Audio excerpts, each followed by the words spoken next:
CIA documents reveal. Not that I needed proof it existed.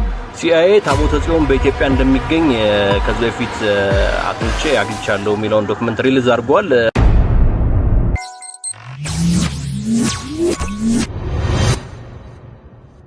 እግዚአብሔር ቀጣው ማለት ነው። ያን ጊዜ የፊንሐስ ሚስት ምጥ ላይ ነበረች፣ የዛ የክፉ ካህን ሚስት። ያን ጊዜ ምጥ ይዟት ተጨንቃ አማቷ ኤሊ አረፈ፣ ባሏ ፊንሐስ ሞተ። በዛ ላይ ምጥ ላይ ነበረች፣ ልጅ ወለደች። ልጁን ምን አለችው? ኢካቦድ አለችው። ምን ማለት ነው? የእግዚአብሔር ታቦት ከእስራኤል ተማርካለችና ክብር ከእስራኤል ለቀቀ። ክብር ከማን ለቀቀ? ከእስራኤል ለቀቀ። የእግዚአብሔር ክብር ከኢትዮጵያ እንዳይለቅ መጸለይ ይገባናል። ኦርቶዶክሳውያን ካህናት አባቶቻችን፣ አገልጋዮች ስራችን በእግዚአብሔር ፊት ያማረ የተወደደ እንዲሆን በፍቅር ማገልገል አለብን። አፍኒንን ከመሰልን ፊንሐስን ከመሰልን እግዚአብሔርን ካሳዘንን ያጽዋ በመላ ጊዜ በእውነት መዓቱም ቁጣውም ወደኛ መምጣቱ አይቀርም።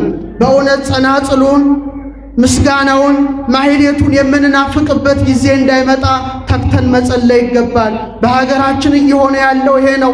እኛ ዛሬ ታቦቱን አውጥተን እያመሰገንን እየዘመርን እንገኛለን። ይሄን እድል ያላገኙ የተዘጉ ስንት አብያተ ክርስቲያናት አሁን አሉ። እያለቀሱ ያሉ ስንት ምዕመናንና ስንት ምዕመናት በመላው ሀገር በጭንቅ ላይ ይገኛሉ። ክብር ከእስራኤል ለቀቀ፣ ክብር ከኢትዮጵያ ለቀቀ። ኢካቦድ እንዳንባል መጠንቀቅ ያስፈልጋል። ታቦተ ጽዮን ግን ሁሌም ታቦተ ጽዮን ናት። እነሱ በኃጢአታቸው ምንም ብትለያቸው ወደ ፍልስጤም ሀገር ተማርካ በሄደችበት ጊዜ ፍልስጤማውያን በትዕቢትና በመናቅ በእውነት በዛሬው ዕለት ዳጎንን ከላይ ታቦተ ጽዮንን ከታች አድርገው ቢሄዱ ታላቁ አባት ቅዱስ ጳውሎስ ወመኑ ዘይደምር ታቦተ እግዚአብሔር ውስተ ቤተ ጣዖት፣ የእግዚአብሔርን ታቦት በጣዖት ቤት የሚያኖረው ማን ነው? ብርሃን ከጨለማ ጋር ያለው ኅብረት እንዴት ነው ብሎ እንደተናገረ ታቦተ ጽዮን ዳጎንን ቀጥቅጣ ጥላ ከላይ ሆና ተገኘች። ክብር ለታቦተ ጽዮን። በእውነት ቀጥቅጣ ጥላው በነጋው ቢመጡ ተደፍቶ አገኙት። አሁንም ደግሞ እንደገና ታቦቷን ከታች ጣዖቱን ከላይ አድርገው ቢሄዱ በእውነት ታቦተ ጽዮን የዳጎንን እጁን፣ እግሩን፣ ወገቡን ቆራርጣ ትቢ ያደረገችው። ክብር ይግባት ታቦተ ጽዮን ትቢ ያደረገችው። ታላቁ ሊቅ አባት የሰቆቃወ ድንግል ደራሲ ምን ይላል? ታቦተ አምላክ እስራኤል ጽዮን ማርያም ዘነገደት ምድረ ኢሎፍሊ ወቀጥቀጠቶ ለዳጎን ነፍሳተ ብዙሃን ማይጎሊ። የእስራኤል አምላክ የቃል ኪዳን ታቦት ወደ ፍልስጤም ሀገር የተማረከችው ጣዖት በእውነት ብዙዎችን ያሳሳተ ዳጎንን ቀጥቅጣ ጣለችው። አመነገደት ቁስቋመ በኃይለ ወልዳ ካሃሊ ወድቁ አማልክተ ግብፅ መናብርተ ሰይጣን ሀባሊ ወታፍሩ ኩሎሙ ዘቦሙ አስጋሊ። በእውነት ኦርቶዶክሳውያን ያቺ ታቦተ ጽዮን ጽላቱ የተቀመጠባት ታቦተ ጽዮን ወደ ፍልስጤም ሄዳ ዳጎንን ቀጥቅጣ እንደ ጣለች ወላዲተ አምላክ ድንግል ማርያምም የሕይወት ቃል ክርስቶስን የተሸከመች ድንግል ማርያምም ወደ ምድረ ግብፅ በተሰደደች ጊዜ ጣዖታቱ ረግፈው ወደቁ። ደስ ይበላችሁ፣ ተበታተኑ። ድንግል ማርያም ዛሬም ዳጎን የተባለ ዘረኝነትን፣ ዳጎን የተባለ ክፉ መንፈስን ከሀገራችን ቀጥቅጣ ታርቅልን። በእውነት ትቢያ ታደርግልን። አመስግኗት ድንግል ማርያምን። አዎ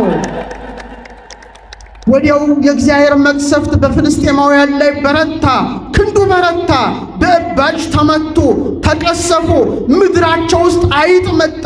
መቅሰፍት መጣ ማለት ነው፣ እንደ ቫይረስ በሉት። አይጡ ምድራቸውን አጠፋው። በእባጭ ተመቱ፣ ብዙዎች ሞቱ፣ ደነገጡ። ከተማው ተሸበረ። አረ ምን እናድርግ? በእግዚአብሔር የቃል ኪዳን ታቦት ላይ የድፍረት ኃጢአት ሰርተናል፣ ስለዚህ ወደ ሀገሯ ትመለስልን አንፈልግም ብለው የታቦተ ጽዮን ክብር በፍልስጤማውያን ተመሰከረ። ክብር ይግባት ታቦተ ጽዮን። ግን አሉ ፈቃዷ መሆኗን ለማወቅ አሉ፣ በደንብ አድምጡ። ፈቃዷ ለመሆኗን ለማወቅ ሁለት የሚያጠቡ ላሞች እንምረጥ አሉ። ላሞች ጥጆቻቸውን ይወዳሉ። ጥጆቻቸውን ብለው ከቀሩ ታቦተ ጽዮን እዚህ ትቀራለች።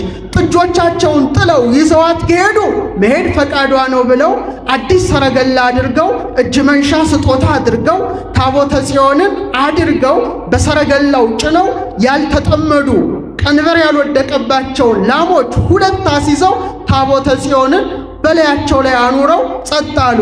ላሞቹ ያችን የቃል ኪዳን ታቦት ይዘው ግራ ቀኝ ሳይሉ ልጆቻቸውን ሳይናፍቁ ይዘዋት በፍቅር ወደፊት ገሰገሱ። ኦርቶዶክሳውያን ገሰገሱ።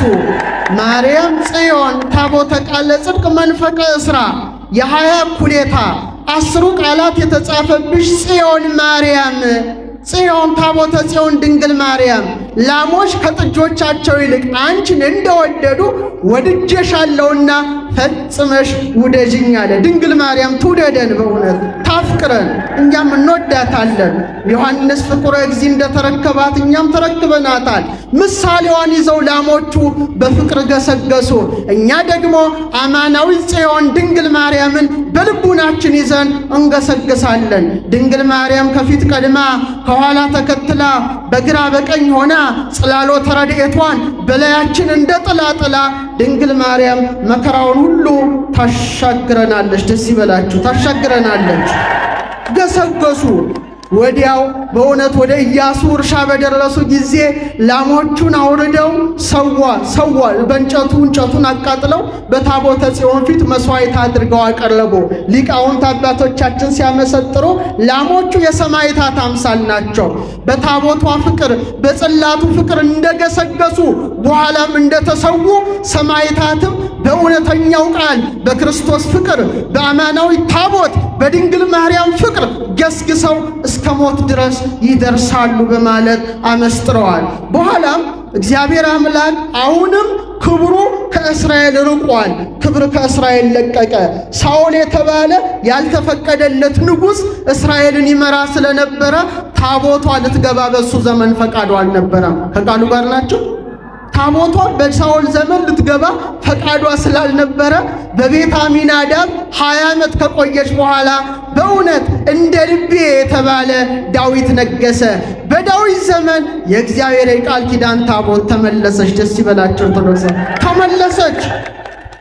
በከበሮ በጸናጽል በበገና እግዚአብሔርን እያመሰገኑ ወደ ዳዊት ከተማ በምትመጣበት ሰዓት ዖዛ የተባለ ሰው በድፍረት ይላል ሁለተኛ ሳሙኤል ምዕራፍ 6 አንቆ በድፍረት ታቦቷን ሲነካ ተቀስፎ ወደቀ። ያን ጊዜ ዳዊት ደነገጠ። የእግዚአብሔር ኃይል እንዳለባት ተረዳ። አሁን ምስጢሩን ልነግራችሁ ነው። ረቂቅ ምስጢር ልነግራችሁ ስለሆነ በደንብ አድምጡኝ። ዳዊት ምን አለ ይላል ቃል በቃል እስቲ አብረን እንበለው። የእግዚአብሔር ታቦት በሉ እስቲ ወደ እኔ ትመጣ ዘንድ እኔ ምንድን ነኝ? ልብ አድርጉ። ወደ ዳዊት ከተማ ወደ ይሁዳ ከተማ ታቦቷ ስትመጣ ነው የእግዚአብሔር ታቦት ወደ እኔ ትመጣ ዘንድ እኔ ምንድን ነኝ አለ። እስቲ ልጠይቃችሁ፣ ታቦቷ የማን ምሳሌ ናት? በአንድ ላይ ማን ምሳሌ ናት? የድንግል ማርያም ምሳሌ ናት።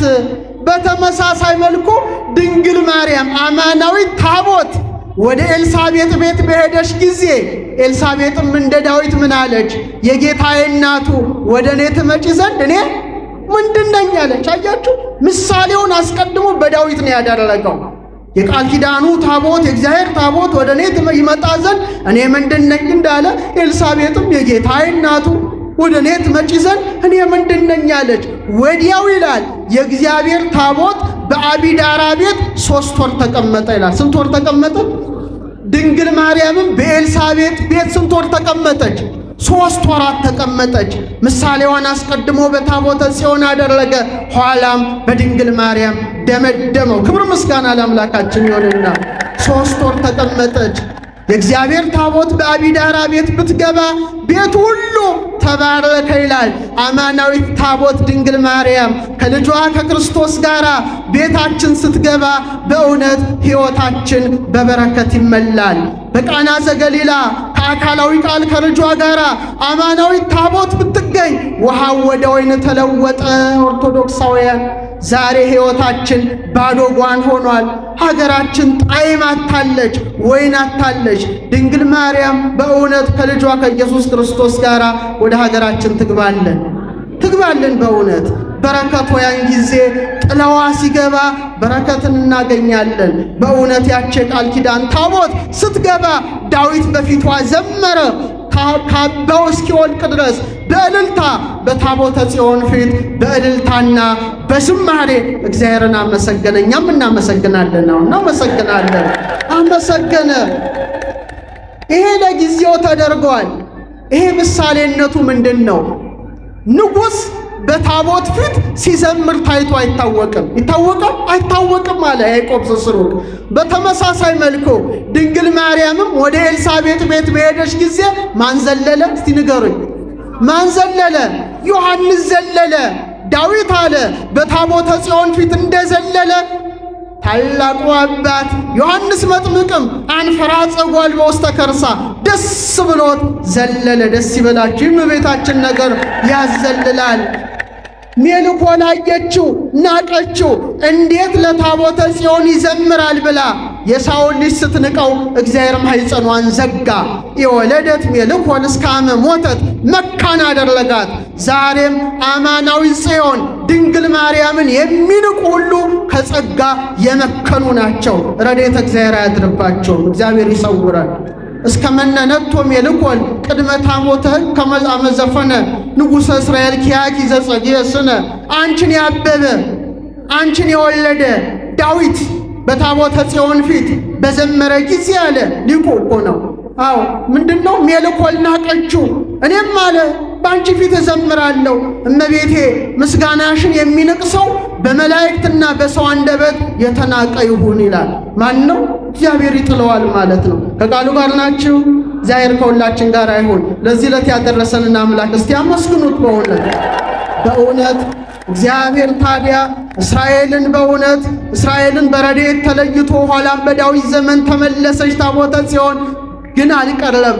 በዳዊት ልጅ በሰሎሞን ዘመን ደግሞ ታቦተ ጽዮን በንግሥተ ሳባ አማካይነት እሷ በወለደችው በቀዳማዊ ምኒልክ በኩል ወደ ሀገራችን ወደ ኢትዮጵያ ገባች። ደስ ይበላችሁ። ታቦተ ጽዮን ገባች። እንዴት አይነት የተባረከ ነገር ነው!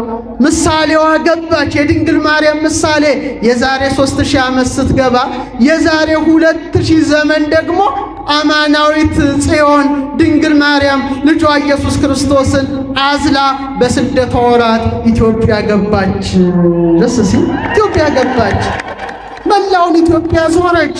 እግዚአብሔርም ኢትዮጵያውያን አስራት ይሁኖሽ ብሎ ልጅ ወዳጇ ሰጥቷታል። ደስ ይበላቸው። የድንግል ማርያም ልጆች ነን። ግን እኔ እንጃ ያ በረከት ያ ረድኤት ከኛ ሳይለይ አይቀርም።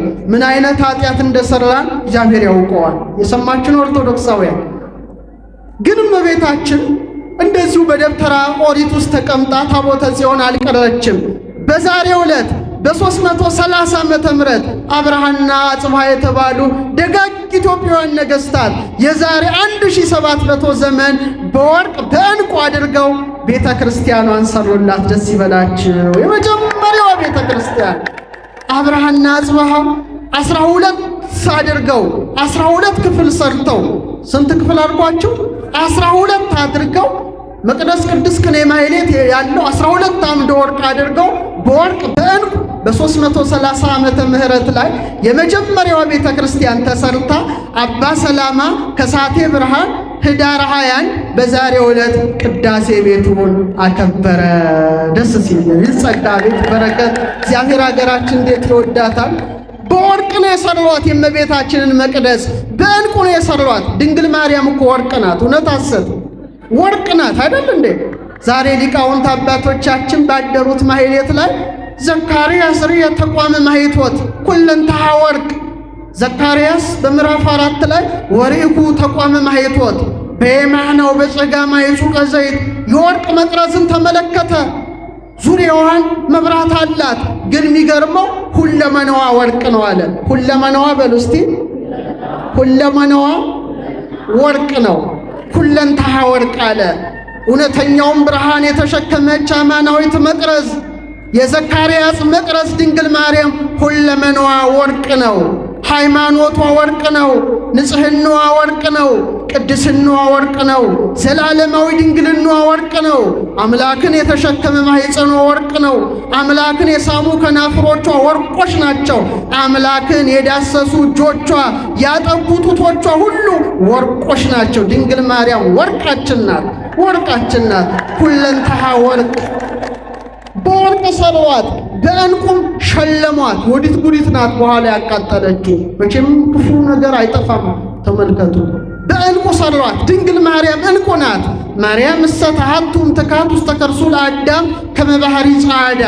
ማርያም ግን ከጥንት ጀምሮ በአዳም ባህሪ ውስጥ እንደ ነጭ ዕንቁ ታበራለች ብሎ ያሬድ ማሕሌታይ እንደተናገረ በዕንቁ አስጊጠው ኅዳር 21 ቅዳሴ ቤቷ ተከበረ።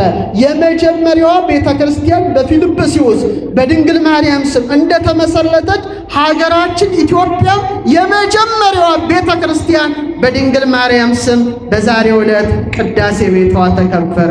ደስ ይበላቸው ኦርቶዶክሳውያን። በኋላማ የተነሱ ነገስታት የመጀመሪያዋ ቤተ ክርስቲያን በድንግል ማርያም ስም ስለሆነ ነገስታቱ መጀመሪያ የሚሰሩት የእመቤታችንን ቤተ ክርስቲያን ነው። ለምሳሌ በአፄ ገብረ መስቀል ዘመነ መንግስት አቡነ አረጋዊ እነ ቅዱስ ያሬድ በነበሩበት ሰዓት ደብረ ዳሞ ላይ አፄ ገብረ መስቀል ለመጀመሪያ ጊዜ ያሰሩት የማንም ቤተ ክርስቲያን ነው? የድንግል ማርያምን ቤተ ክርስቲያን። ቅዱስ ያሬድ አብሯቸው ወጥቶ አቤት የሕንፃው አሰራር አለ። ኦድክዋ ዞርኳት ያማረ ኪነ ሕንፃዋን ተመለከትኩ ብሎ ያሬድ ማሕሌታይ በድንግል ማርያም መቅደስ ፊት ዘመረ። ደስ ይበላችሁ። ሁሉም ቤታችንን ነው የሚሰሩት። አሻግረን ደግሞ ወደ ዛጉዌ ሥርወ መንግሥት ስንመጣ ታላቁ ንጉሥ ቅዱስ ላሊበላን እናገኘዋለን። እነዛን ውቅር አብያተ ክርስቲያናትን ፈልፍሎ ሲሰራ ያማረሽ መቅደስ አድርጎ የሰራው ቤተ ማርያምን ነው። አቤት እመቤታችን እንዴት ይወዷት ነበረ! ነገሥታቱ እንዴት ይወዷት ነበረ! እና አፄ ዳዊት እና አፄ ዘርዓ ያዕቆብ ጋር ስንመጣ አፄ ዳዊት የእመቤታችንን ተአምር ሲያጽፉ እንባቸው ከቀለሙ ጋር ይደባለቅ ነበር ይላል። የሰማችሁ? እንባቸውን ጠብ ያደርጋሉ። እመቤቴ ታማልደኝ ብለው ማለት ነው። ጸሐፊው ከቀለሙ ጋር እየደባለቀ በእንባቸው ተአምረ ማርያምን ያጻፉ የከበሩ ነበሩ። ግብፅ የእመቤታችን ደብረ ምጥማቅ ብትቃጠል እኮ ግብፃውያኑ እረ የእመቤታችን ቤተ ክርስቲያን ተቃጠለ ብለው ለአፄ ዘርዓ ያዕቆብ ሲሰሩ ጻድቃኔ ማርያምን እኮ ንጉሠ ነገሥቱ ኢትዮጵያ ላይ ነው ያሰሩት። ደስ ይበላችሁ። ደብረ ምጥማቅ ይሄ ትልቅ ጸጋ ነው። ይሄ ትልቅ በረከት ነው። መሳፍንቱ፣ ንግሥታቱ ሁሉ ድንግል ማርያምን ይወዷት ነበረ። ለምሳሌ እቴጌ ምንትዋብን እናንሳቸው።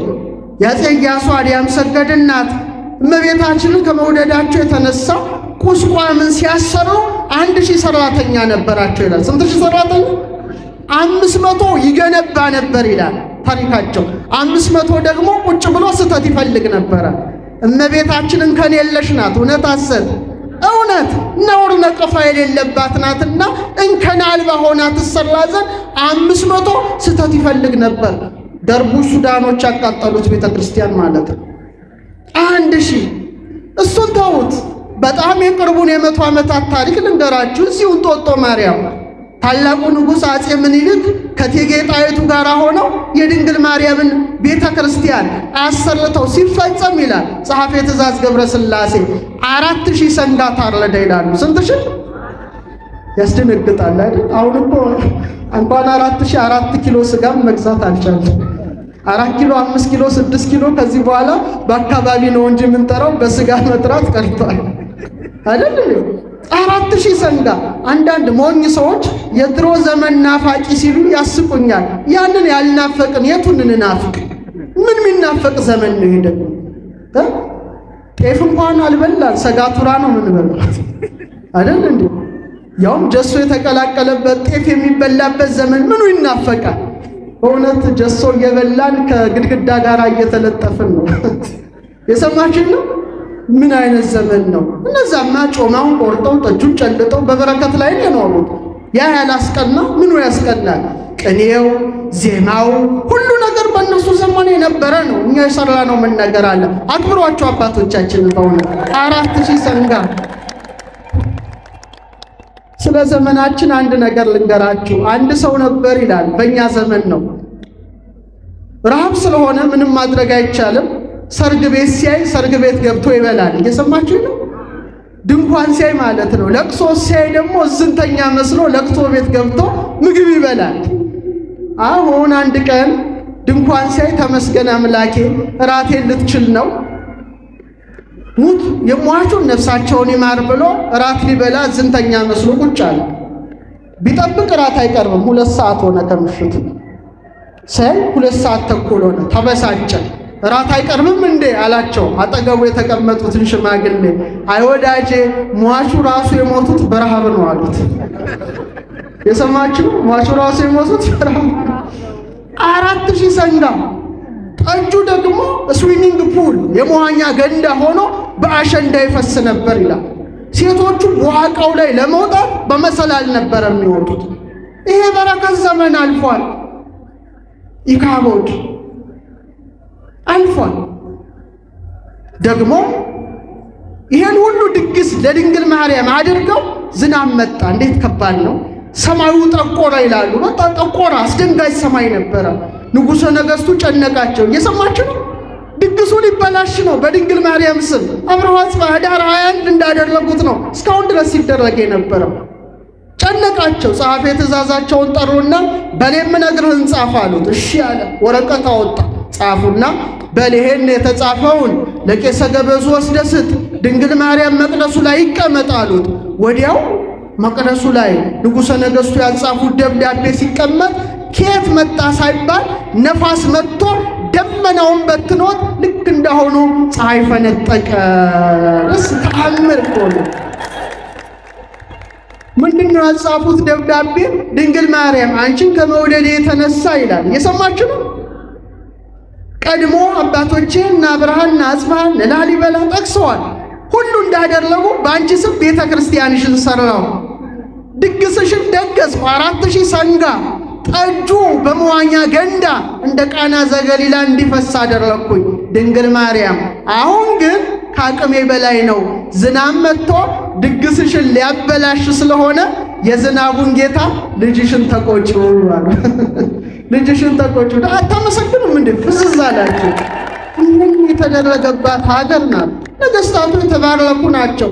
አይደለም ክርስቲያኖች የእመቤታችንን ቤተ መቅደስ መስራት ቀርቶ ነገሥታቱ ታቦት የተሸከሙበት ጊዜ ነበር። ኢካቦድ ይሄ ሁሉ አልፏል።